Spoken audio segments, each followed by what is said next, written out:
Muy buenos días, tengan todos. Dios les bendiga. Feliz año nuevo para todos. El Señor les llene y les colme de su paz, de su gracia durante este año 2018. Vamos a ubicarnos, por favor, en el Salmo 46. Siguiendo la serie en el Salmo 46, vamos a leer, por favor, los versículos del 1 al 7. Versículos del 1 al 7, Salmo 46. Dice: Dios es nuestro amparo y fortaleza, nuestro pronto auxilio en las tribulaciones. Por tanto, no temeremos, aunque la tierra sea removida y se traspasen los montes al corazón del mar, aunque bramen y se turben sus aguas y tiemblen los montes a causa de su braveza.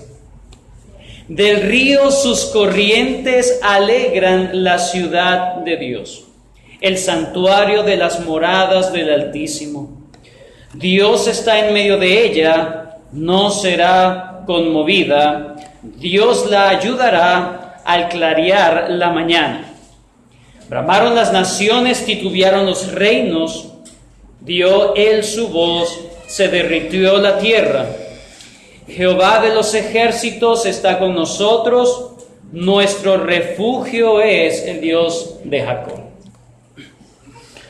Una de las cosas que leemos en las Escrituras y que no oculta para nada es que la vida realmente es difícil. Los patriarcas, las grandes personalidades, digámoslo de esa manera, los grandes personajes que encontramos en las Escrituras, precisamente la palabra de Dios no oculta que pasaron momentos difíciles. La vida cristiana no es color de rosa. La vida cristiana es una vida de dificultades, de aflicciones, de problemas. Dios siempre llama a su pueblo a ver las cosas como son. No lo llama a abstraerse de la realidad, a vivir un mundo de fantasías, sino que ve al mundo tal y como es, con todas las implicaciones que tiene el mundo o vivir en el mundo. Las dificultades, los problemas, las aflicciones, todo lo que conlleva vivir en este mundo caído. Dios quiere que entendamos que estamos en un mundo de esa manera. Sin embargo, Dios no solamente quiere que nosotros entendamos que la vida es difícil, que el mundo está corrompido, está maldito el mundo como tal por el pecado, sino que también quiere que veamos más allá de lo que ven nuestros ojos. Dios quiere no solamente que veamos el mundo tal y como es, sino como Él mismo lo ve. Dios ve el mundo como algo que Él mismo controla, algo que Él mismo domina.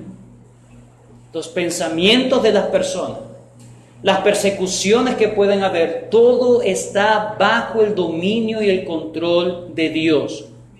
No solamente debemos ver el mundo tal y como es, sino que debemos ver tal y como Dios lo ve. Dios es el dueño de todo.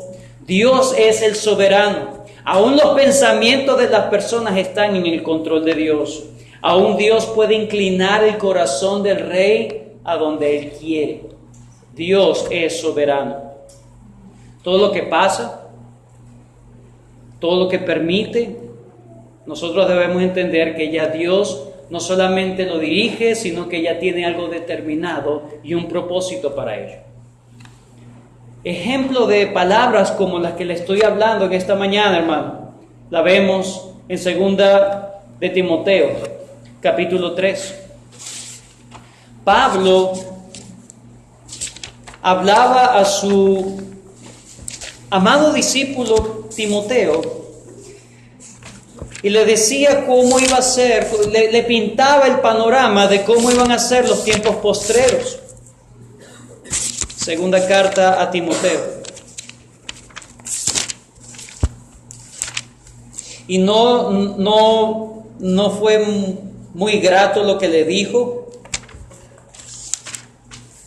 Capítulo 3, versículo 1 en adelante, es Pablo hablando de cómo iban a ser las cosas o las situaciones y las personas durante el tiempo postrero. Recordemos que el tiempo postrero es el tiempo que estamos viviendo hoy. Es el tiempo que consta entre la ascensión del Señor Jesús al cielo y la segunda venida. He allí el tiempo postrero. O estamos en el tiempo postrero. Y en el capítulo 3 de 2 Timoteo, Pablo animaba a su discípulo amado Timoteo, no con palabras muy buenas, o pintándole un futuro muy prometedor. Fíjense lo que le decía. También debes saber esto, que en los postreros días vendrán tiempos que buenos para la cosecha, para la siembra, para tu prosperidad. No, tiempos peligrosos es lo que le toca a los cristianos. Porque habrá hombres amadores de sí mismos, avaros, vanagloriosos, soberbios, blasfemos, desobedientes a los padres, ingratos, impíos, sin afecto natural, implacables, calumniadores, intemperantes, crueles, aborrecedores de lo bueno, traidores, impetuosos, infatuos, amadores de los deleites más que de Dios, que tendrán apariencia de piedad, pero negarán la eficacia de ello. A estos que evitan. Pablo le decía, lo que viene de ahora en adelante no es bueno. Vienen persecución por personas malvadas, personas que van a dar apariencia de piedad y no lo tendrán. Pablo estaba describiendo las características de los tiempos postreros. ¿Cómo iba a ser los tiempos postreros? Sin embargo, en el versículo 14, en medio de ese contexto, Pablo ahora sí anima cómo debe enfrentar en medio de la situación. ¿Cómo debe enfrentar Timoteo las situaciones, las dificultades, los padecimientos? ¿Cómo se debe enfrentar? Versículo 14. Pero persiste tú ¿en qué? En lo que has aprendido y te persuadiste sabiendo de quién has aprendido. Y que desde la niñez, ¿qué dice? Has sabido las sagradas escrituras, las cuales te pueden hacer sabio para la salvación por la fe que es en Cristo Jesús. Toda la escritura es inspirada por Dios y útil para enseñar, para redarguir, para corregir, para instruir en justicia, a fin de que el hombre de Dios sea perfecto, enteramente preparado para toda buena obra. Pablo anima a Timoteo que en medio de las dificultades, Timoteo cuenta con una guía infalible, segura, de un aliento y un consuelo permanente en medio de la tribulación, las sagradas escrituras. Vienen tiempos difíciles, van a haber tiempos de personas crueles que van a tener persecución contra los creyentes, pero tú persistes en lo que sabes. ¿En qué? En las escrituras. Lo que has aprendido desde la niñez, las escrituras, persiste en ello. He allí la guía para enfrentar todas estas situaciones. Precisamente esa es la enseñanza del Salmo 46. En la segunda estrofa del Salmo 46 nos habla cuál es la provisión de Dios, qué es lo que Dios te provee para tú enfrentar las dificultades. Recordemos en qué consiste el Salmo 46 en su primera estrofa, que va desde el versículo 1 hasta el versículo 3. El versículo 1 nos habla de quién es el Dios del pueblo de Dios. Es el verdadero Dios, es el único Dios, Elohim, el creador de los cielos y la tierra. Ese es el Dios del verdadero pueblo de Dios. En segundo lugar, nos habla de cómo es la relación entre ese pueblo y Dios. Ese Dios es su amparo, es su fortaleza. También los llama a recordar cómo ha sido este amparo y fortaleza en el pasado. Ha sido nuestro pronto auxilio en la tribulación, y les llama a decir: si has pensado quién es tu Dios, cuál es la relación de ese Dios con ustedes, si has visto cómo han sido sus obras en el pasado, por tanto, concluye, no temeremos. En la estrofa 1 termina hasta el versículo 3. A partir del versículo 4 hasta el versículo 7 nos habla de la segunda estrofa del Salmo 46. Allí vamos a encontrar, en primer lugar, cuál es la provisión de Dios para el tiempo de aflicción. Eso va desde el versículo 4 al versículo 5. Y versículos 6 y versículo 7 nos habla de cómo actúa Dios en favor de su pueblo. 4 y 5, versículo 4 y 5 nos habla cuál es la provisión de Dios para enfrentar la tribulación. Versículos 6 y 7, cómo actúa Dios para librarte o para ayudarte en medio de la aflicción. En la mañana de hoy solamente consideraremos el versículo 4. Consideraremos solo el versículo número 4. ¿Cuál es, hermanos, la provisión que Dios da para enfrentar las tribulaciones, los problemas, las aflicciones, las persecuciones? ¿Dónde encuentra el cristiano la ayuda y el socorro que necesita? Si el cristiano ha de decir, Dios es mi amparo y fortaleza, entonces la pregunta, ¿cómo llevo eso a la práctica? ¿Cómo experimento que Dios es mi amparo? ¿Cómo lo experimento que Dios es mi fortaleza? ¿Cuál es el medio que Dios usa para fortalecer a su pueblo? ¿Dónde encuentra el cristiano la ayuda y el socorro que necesita en la tribulación? Esas son preguntas contestadas por el versículo 4 y 5. Hoy solamente consideraremos el versículo 4. El río, sus corrientes alegran la ciudad de Dios, el santuario de las moradas del Altísimo. Dios está en medio de ella, no será conmovida. Dios la ayudará al clarear la mañana. Lo que dice el versículo 4 y 5 está supeditado a un sujeto. ¿De quién es o dónde está la morada del Altísimo?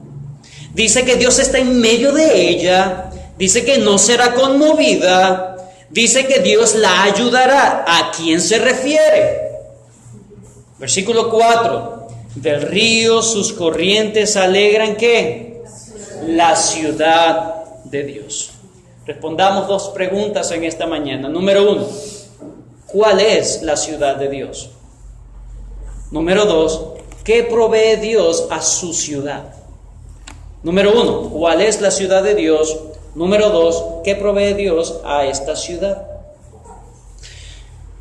La ciudad de Dios. Cuando vemos en el Antiguo Testamento, hermanos, en las Escrituras, ¿cuál es la ciudad de Dios? ¿O a qué se refiere la ciudad de Dios? Las Escrituras siempre nos van a arrojar a que la ciudad de Dios es igual a la ciudad de David. La ciudad de David es igual a la ciudad que se llama Sión. Vayan conmigo, Primera de Crónicas, capítulo 11, versículo 4.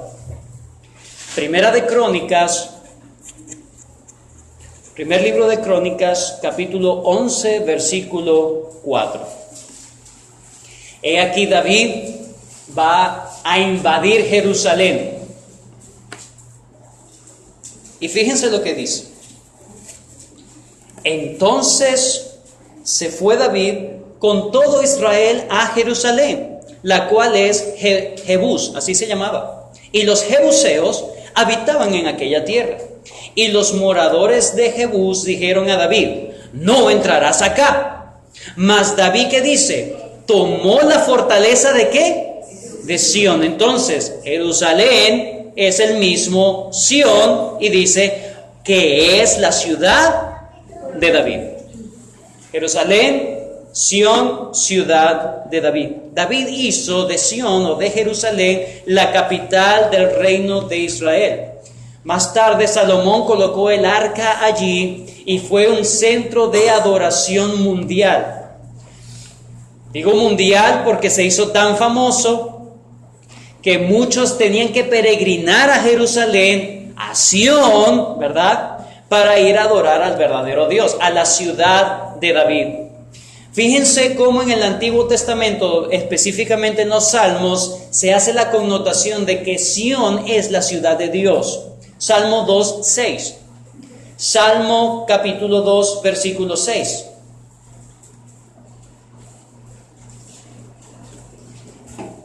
Pero yo he puesto mi rey sobre Sión, mi santo monte.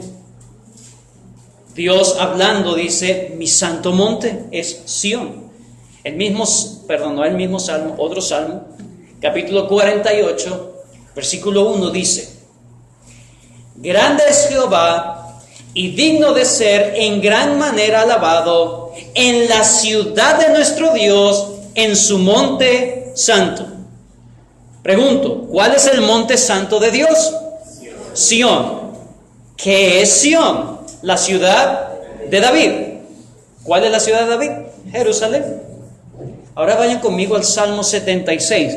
Los quiero ir llevando a construir el argumento de lo que implica el Salmo 46 cuando habla la ciudad de Dios. Salmo 76, versículo 1 al 2 dice,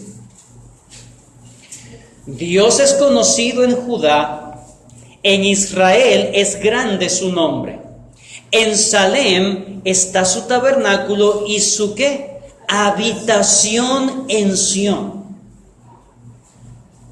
La ciudad de Dios es un sinónimo de Sión entonces, o de Jerusalén. Esa es la designación de la ciudad en el Salmo 46, pero en el Salmo 46 implica algo más allá que un simple sitio geográfico o terrenal. No es solamente Sión. ¿Qué hay en la mente del salmista del Salmo 46? De ríos sus corrientes alegran la ciudad de Dios. ¿Estará pensando él que es Sión como tal? ¿Que es Jerusalén como tal? ¿Es ese sitio geográfico ubicado en Palestina? El versículo 4 dice, o le da una característica muy particular a esa ciudad a la cual él se refiere. Dice, el santuario de las moradas del Altísimo. Por ser la habitación de Dios, por ser la morada del Altísimo, en el versículo 5 dice, Dios está en medio de ella, que dice, no será conmovida. Lo que hay en la mente del salmista es la ciudad de Dios. No es solamente Jerusalén la terrenal, sino Jerusalén celestial. ¿Por qué? Porque Jerusalén terrenal fue conmovida en algún momento. Fue destruida en algún momento. El salmista no puede estar refiriéndose a una simple ciudad geográfica. Está haciendo referencia a un símbolo de la presencia de Dios. Dios provee un río, sus corrientes alegran a la ciudad de Dios. No un sitio geográfico, sino un símbolo de que Dios tiene un reino. Símbolo del reinado y la presencia de Dios sobre su pueblo. Y es lo mismo que encontramos en Hebreos capítulo 12. Vayan conmigo, por favor, a Hebreos capítulo 12.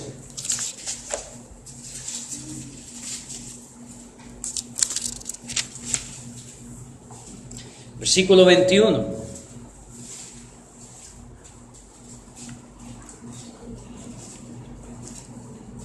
Vamos desde antes. Vamos desde el versículo 17. Dice, porque ya sabéis que aún después, deseando heredar la bendición, fue desechado, y no hubo oportunidad para el arrepentimiento, aunque la procuró con lágrimas, hablando de Esaú. Dice, porque no os habéis acercado al monte que se podía palpar, y que ardía en fuego a la oscuridad de las tinieblas y a la tempestad, al sonido de la trompeta y a la voz que hablaba, el cual los que la oyeron rogaron que no se le hablase más, porque no podían soportar lo que se ordenaba. Si a una bestia tocar el monte, será apedreada y pasada con dardo. Y tan terrible era lo que se veía que Moisés dijo: estoy espantado y temblando. El escritor de los Hebreos dice: no se han acercado a ese monte físico, geográfico. 22, sino que os habéis acercado, ¿qué dice? Al monte de Sión, la ciudad del Dios vivo, Jerusalén la celestial. ¿Cuál es? La compañía de muchos millares de ángeles, a la congregación de los primogénitos que están inscritos en los cielos. A Dios, el juez de todos, a los espíritus de los justos hechos perfectos, a Jesús el mediador del nuevo pacto, y a la sangre rociada que habla mejor que la de Abel. He allí el verdadero pueblo de Dios. He allí el verdadero monte de Dios. He allí la verdadera ciudad de Dios, la iglesia. Amén. La iglesia, la compañía de muchos millares. La compañía, dice, la congregación de los primogénitos inscritos en los cielos. El Salmo 46 dice que Dios alegra su ciudad, su iglesia. No es el monte de Sión geográfico, sino a Jerusalén la celestial. Si eres un verdadero creyente, tú estás o eres parte de la ciudad de Dios. Los versículos 4 y 5 del Salmo 46 hablan de que Dios está muy pendiente, muy atento a su ciudad, a rescatar su ciudad, a proveer lo que necesita su ciudad. Él ama su pueblo, Él ama su ciudad, Él ama la iglesia. Amén. ¿Quién es el arquitecto de esa ciudad? Dios mismo.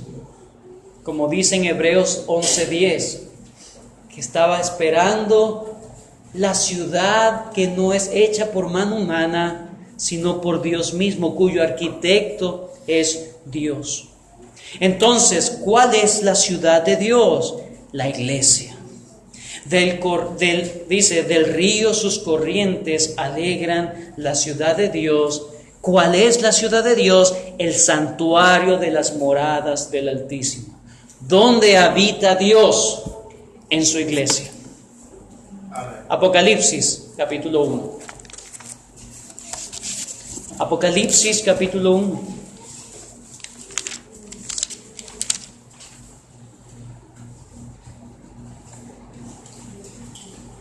Versículo 11. Versículo 10 mejor. Apocalipsis capítulo 1, versículo 10.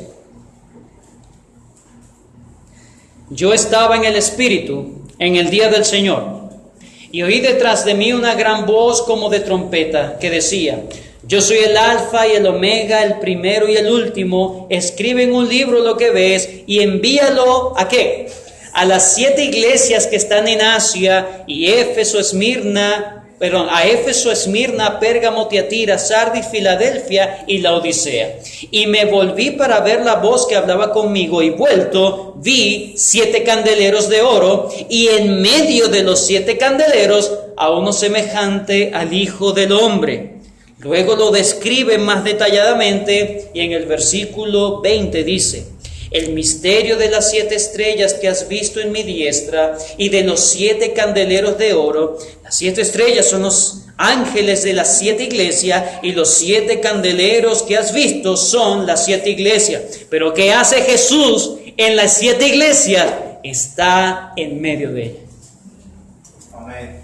He allí la congregación de los justos, la iglesia. Dios está en medio de ella. ¿Qué ofrece Dios a su iglesia? Dios es el primer y más grande inquilino de su iglesia. La iglesia es la habitación, es la morada de Dios. Por lo tanto, no puede ser conmovida. Si eso es así, ¿qué nos dice el Salmo 46 de las cosas que Dios provee en su iglesia? O a su iglesia también. Número 1. El número 2 y número 3 lo vamos a ver la próxima ocasión. Hoy vamos a ver solamente la primera. Dios provee un río. Del río sus corrientes. ¿Qué representa un río? ¿Qué significa un río para una ciudad? En los tiempos antiguos, un río era algo importantísimo para tiempos de sobrevivencia, para que la ciudad se sintiera segura. Para ir a la batalla o saber que está en guerra una ciudad, ellos se preparaban haciendo grandes murallas. No tenían aviones, misiles, nada de eso, sino que se preparaban almacenando mucha provisión de comida, levantando los muros lo más altos posible y sobre todo hacer canales que realmente proveyesen de agua a la ciudad mientras había conflicto. El agua representa la vida, básicamente. El tener agua en la ciudad, bueno, todos saben lo que significa tener agua en la casa. Todos saben lo que significa no tener agua en la casa. Es un caos. Es poner todo patas para arriba. Sentirse seguro es tener agua en casa, en la ciudad. En medio de los sitios, cuando se sitian las ciudades, ellos podían permanecer en sus ciudades seguros, resguardados, siempre y cuando tuviesen por lo menos el agua y la comida, para no caer en manos enemigas. El Salmo 46 dice: Dios provee lo necesario para su pueblo, para mantener, sostener, dar seguridad a su pueblo, a su ciudad. Dios le da un río. ¿Qué es el río? Ralph Erskine dice que ese río son las perfecciones de Dios, la plenitud de Cristo, las operaciones del Espíritu Santo, y estos corren en el cauce del pacto de la promesa. Matthew Henry dice: ese río alude a las gracias y las consolaciones del Espíritu Santo que fluyen por todas partes de la iglesia y alegran el corazón del creyente por medio de las sagradas ordenanzas de Dios. Si Dios está en nuestros corazones, por su palabra que habita ricamente en nosotros, seremos establecidos, seremos ayudados, debemos confiar y no tengamos miedo. Dios provee medios de gracia en su iglesia. El río significa los medios de gracia que Dios da para que tú te mantengas firme en la fe en medio de la tribulación, en medio de la persecución, en medio de los problemas. Es en la ciudad de Dios donde tú encuentras los medios de gracia para mantenerte. No es lejos de la iglesia. Cuando hay situaciones duras, difíciles, lo peor que hace el cristiano es alejarse. Dios no te va a sostener fuera de la iglesia. El Señor dice: del río sus corrientes alegran a cada uno de los cristianos. No. Dios está pendiente de su pueblo como un cuerpo, una ciudad. Dios promete su gracia en la ciudad de Dios. Eugenio Piñero dice: Esa provisión divina sostiene, renueva, fortalece y consuela a la iglesia. Aunque los enemigos de la iglesia continúen acechándola, no podrán impedir que la iglesia siga recibiendo la provisión y el sostén de Dios. El río de la gracia continuará así, sosteniendo a la iglesia. Sus corrientes seguirán alegrando, animando y sosteniendo sus corazones, porque Dios está con ellos. No podrán en última instancia destruirla. Dios la ayudará al romper el alba, como dice, la ayudará en el momento establecido por Dios. El propio Charles Spurgeon dice, la gracia divina fluye suavemente, fertilizando plena y continuamente como un río que trae renovación y consuelo a los creyentes. Cualquier creyente puede decir, no puedo más con esta situación, no puedo más con este asunto. Hay un río, hermano. Hay un precioso manantial donde puedes encontrar renovación, donde puedes encontrar aliento, ánimo, en la iglesia. Hebreos capítulo 10.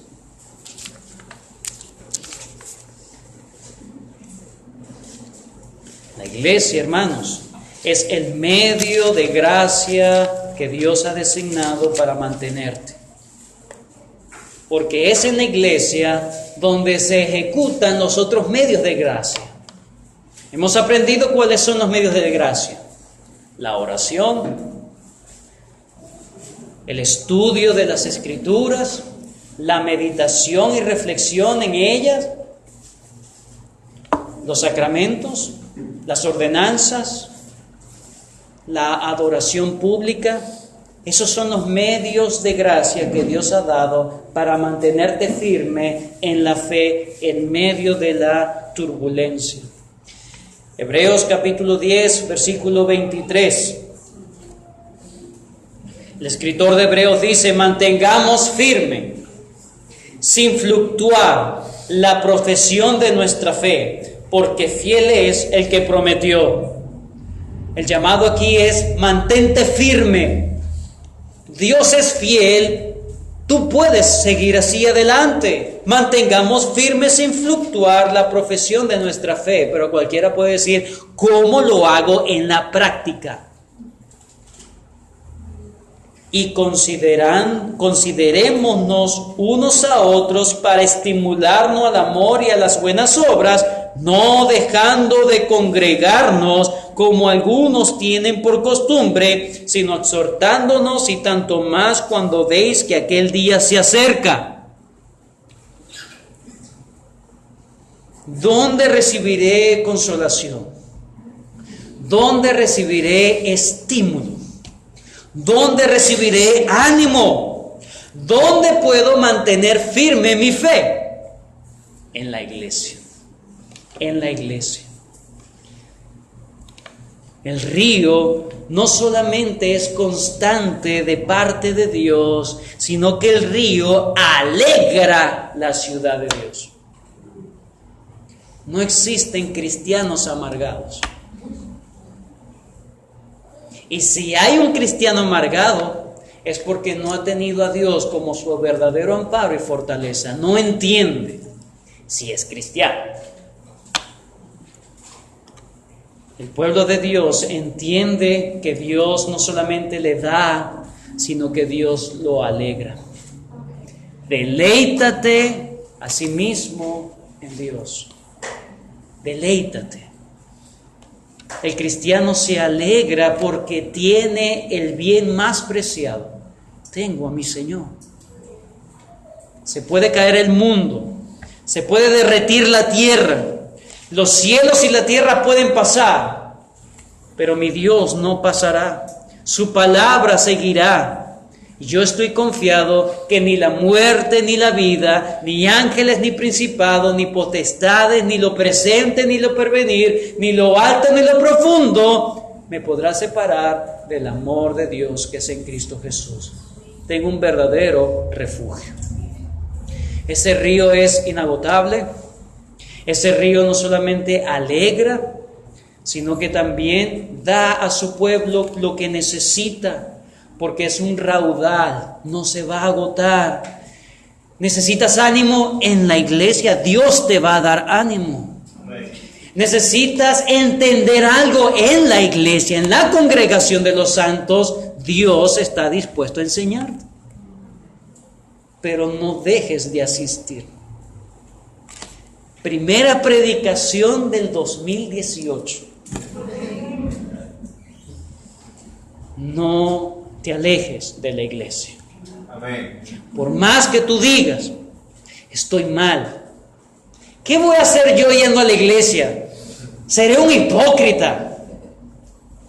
Así piensa un necio. Así es. Pero alguien que es humilde, que entiende que sí, está mal, va a donde lo pueden arreglar. Dios está allí.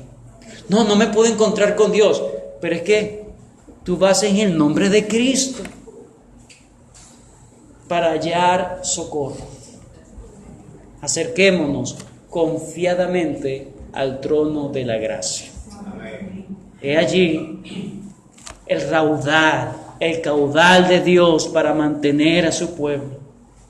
Ese raudal es amplio, es constante, es inagotable y te va a llenar las necesidades de tu alma. No seamos como los incrédulos, hermanos.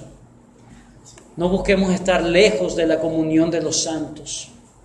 Lo peor que podemos hacer es alejarnos en este 2018 de la iglesia, a menos que la iglesia se aleje de la palabra. Si la iglesia se aleja de la palabra, aléjese bien lejos de la iglesia. Pero mientras la iglesia dé la palabra de Dios, entienda, allí está fluyendo el río de la gracia de Dios. Solo por gracia el Señor nos ayuda. Es precisamente allí donde vamos a recibir todas estas consolaciones, estas gracias. Hermanos, en medio de la tribulación, en medio del fuego, en medio de la tempestad, de la aflicción, el pueblo de Dios cuenta con su río. Eso no lo tiene el incrédulo. Echa mano de la vida eterna, hermano. Echa mano de lo que Dios te da, de lo que Dios te provee. Ahí está, iré. Salmo 84. Salmo 84.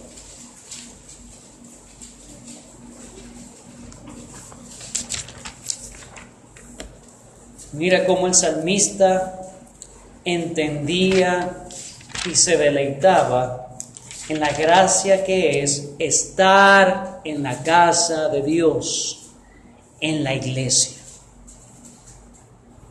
Salmo 84.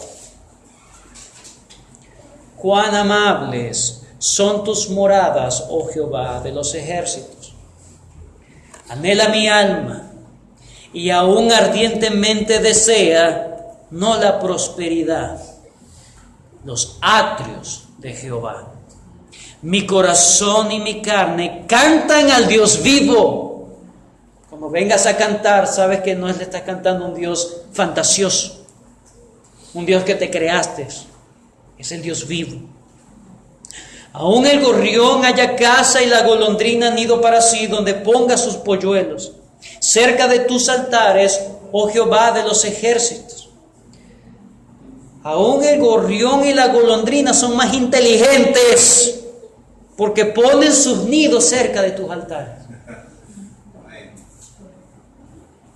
Rey mío y Dios mío, bienaventurados, felices, ese río alegra la ciudad de Dios. Bienaventurados los que habitan en tu casa, perpetuamente te alabarán, no cesarán de alabar al Señor, porque no tendrán excusa, no tendrán razones en contra de alabar a Dios. Atravesando el valle de lágrimas, lo cambian en fuente. Cuando la lluvia llena los estanques, irán de poder en poder, verán a Dios en Sión. En la iglesia allí vas a ver a Dios. Este año hemos empezado en una lectura, Dios mediante, en estos 365 días del año, leyendo la Biblia cada día para completar la lectura en un año de toda la Escritura. Pero dice, verán a Dios en Sión. Es necesario leer las Escrituras, es necesario orar, es necesario estar con otros cristianos en la semana. Pero cuando está reunida la iglesia, verán a Dios en Sión. Jehová de los ejércitos, oye mi oración. Escucha, oh Dios de Jacob. Mira, oh Dios, escudo nuestro, y pon los ojos en el rostro de tu ungido, porque mejores son días en tus atrios que 1000 fuera de ellas. Escogería antes estar a la puerta de la casa de mi Dios que habitar en las moradas de maldad.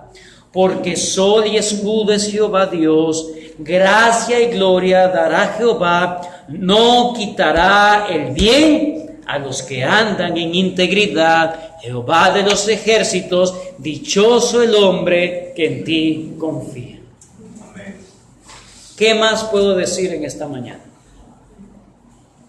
El Señor está hablando claro a cada uno de nosotros. ¿Quieres encontrar a Dios? ¿Quieres el deleite en la presencia de Dios? El Señor dice, yo te ofrezco ese río no alejado de la iglesia, sino en la iglesia. Allí está el río donde te refrescas, donde te renuevas, donde agarras nueva fuerza, donde sigues adelante. Porque la vida cristiana no está exenta de problemas. Porque la vida cristiana no está exenta de dificultades, de depresión, no está exenta de desilusiones. La vida cristiana, todos los que anhelen vivir en piedad tendrán persecución, pero confiad, el Señor ha vencido el mundo. Por eso es que Pablo dijo, todo lo puedo en Cristo que me fortalece. Y ese versículo de Filipenses 4:3 está en el contexto de las persecuciones que él tenía. Y al final, todo lo puedo en Cristo que me fortalece. Es en Cristo. Es allí donde voy a encontrar la fortaleza. Es allí, en la casa del Señor. Hermanos, ¿quieres tú experimentar realmente que Dios es tu amparo y tu fortaleza en la tribulación? De manera práctica lo vas a experimentar en la iglesia. Congregándote, teniendo comunión cristiana, viniendo con un corazón alegre. Yo me alegré con los que decían, a la casa de Jehová iremos. Yo me alegré. Hoy estarás triste, pero ven a la iglesia. Nútrete del río que Dios ofrece en la congregación y dirás, yo me alegré con los que decían, a la casa de Jehová iremos. Es allí donde Dios te va a dar paz, tranquilidad, alegría, seguridad en medio de la situación. Una de las maneras prácticas para enfrentar los problemas es en la ciudad de Dios, porque Dios promete que allí estará su río caudal de gracia. Ama la iglesia de Cristo, hermano. Asiste constantemente a la iglesia. Considérala no como una opción para los domingos. Considérala como algo que realmente allí donde vas a recibir la gracia de Dios. Pero el incrédulo, ¿qué hay del incrédulo? No cuenta con este río. ¿Quién es el incrédulo? Aquel que no quiere saber nada de Dios. Aquel que no cree en Dios, incrédulo. Arrepiéntete. Deja de no creer en Dios. Empieza a buscar a Dios. Empieza a escuchar el Evangelio de Jesús. El problema más grande que tenemos todos es que estamos mal delante de la ley de Dios. ¿Eres tú perfecto? No. Dios pide perfección ante su ley. ¿Y quién puede salvarse? Cristo murió por los pecadores. Si tú vienes a Cristo, depositas tu fe en Él, te arrepientes de tus pecados, Él promete salvarte. Salvarte de la ira de Dios. Ven a Cristo, arrepiéntete. La palabra de Dios en Juan 7, el Señor diciendo: si alguno tiene sed, venga y beba. El que cree en mí, como dice la Escritura, de su interior correrán ríos de agua viva. Cree verdaderamente en el Señor. Del río, sus corrientes alegran la ciudad de Dios, el santuario de las moradas del Altísimo. Oremos. Bendito Dios y único, gracias porque no nos dejas solos. En medio de la tribulación y la angustia, no simplemente te quedas con un título de ser amparo y fortaleza para tu pueblo, sino que en la práctica lo eres. Y provees los medios para tú demostrarte ante nosotros como verdadero amparo y fortaleza. Señor, perdónanos por considerar a veces la iglesia como algo pesado. Ayúdanos a amar el medio de gracia que tú has dado. Oh Señor, la iglesia, como dijo Pablo a Timoteo, que es columna y baluarte de la verdad. Si es la iglesia la que tiene la verdad, tu palabra también dice: conoceréis la verdad y la verdad os hará libres. Oh Señor, ayúdanos a respetar la iglesia. Ayúdanos a amar la iglesia, a saber que es una institución supramundana, superior a cualquier institución humana. Amarla, añorarla, desear, Señor, estar en la congregación de los santos, sabiendo que es allí donde nos renovarás, nos afirmarás, nos establecerás en la gracia y en la fe. Ayúdanos en nuestra vida cristiana, ayúdanos a mantenernos firmes en la fe, ayúdanos a no dejarnos de congregar en este nuevo año. Te lo pedimos y te damos gracias por este tiempo, en el nombre de Cristo Jesús. Amén.